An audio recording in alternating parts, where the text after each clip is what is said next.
In question 36, as shown in the figure, a uniform rod of length L rotating with the angular velocity omega, while its center moves with the linear velocity omega L by 3. If the lower end of the rod suddenly fixed at the given situation, the angular velocity of the rod will be. Now, dear student, we can solve this by using the conservation of angular momentum, and the conservation of angular momentum will give us that the initial angular momentum will be equal to the final angular momentum.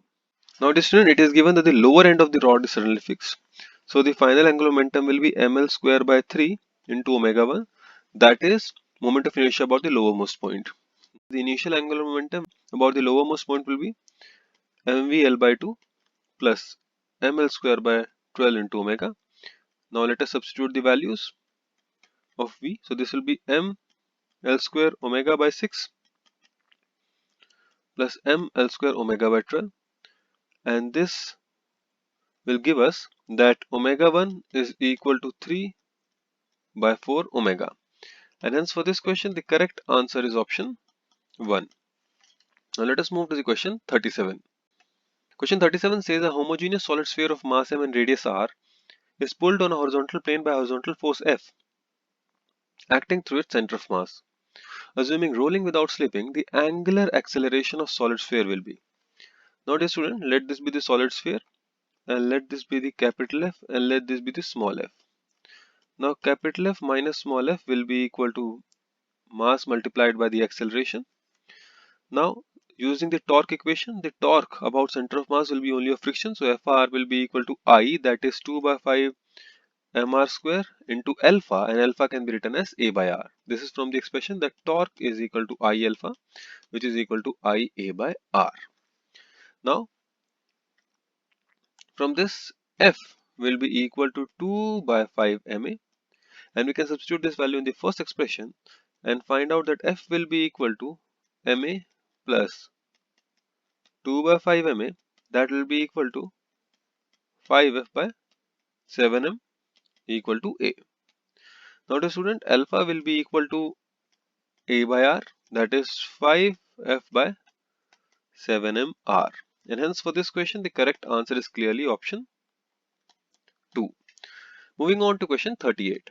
Question 38 says if a cyclist stops pedaling, then the direction of the frictional force will be forward on the rear tire, backward on the front tire, backward on the rear tire, forward on the front tire, forward on both tires, or backward on both tires. Dear student, when the cyclist will stop pedaling, then the frictional force will be in backward direction on both of these tires, because in absence of friction, these two tires would have reduced their rotation about their axis. However, the linear velocity would have remained same, and hence the bottommost point would have attained forward slipping. To prevent that, the frictional force will be acting in backward direction, and hence for this question the correct answer is option 4. Moving on to the question 39. In this question, a body is in pure rotation. The linear velocity v of a particle, the distance r of the particle from axis of rotation, and the angular velocity are related as omega is equal to v by r. Now dear student, there are 4 options. We have to find out which of the following is correct.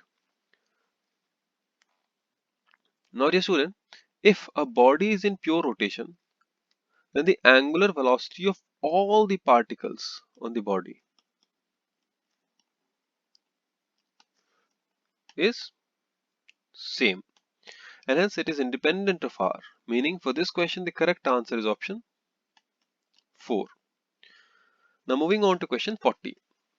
In question 40, the radius of gyration of a hollow sphere of mass m and radius r about an axis which is at a distance 2r from the surface and parallel to its diameter will be. Let us solve this question. Let this be the hollow sphere, and this is the axis, and this axis is at a distance of 2r from the surface, which means that it will be a distance of 3r from the center. Now student, the moment of inertia about this axis, let it be IC, that is about center of mass, is given as 2 by 3 mr square, and let the moment of inertia about this axis be I. From the parallel axis theorem, I will be equal to IC plus m into 3r square.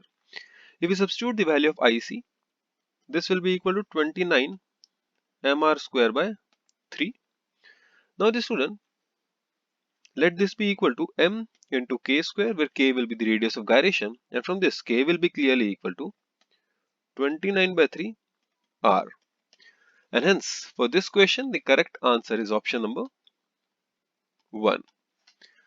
Now let us solve the question 41.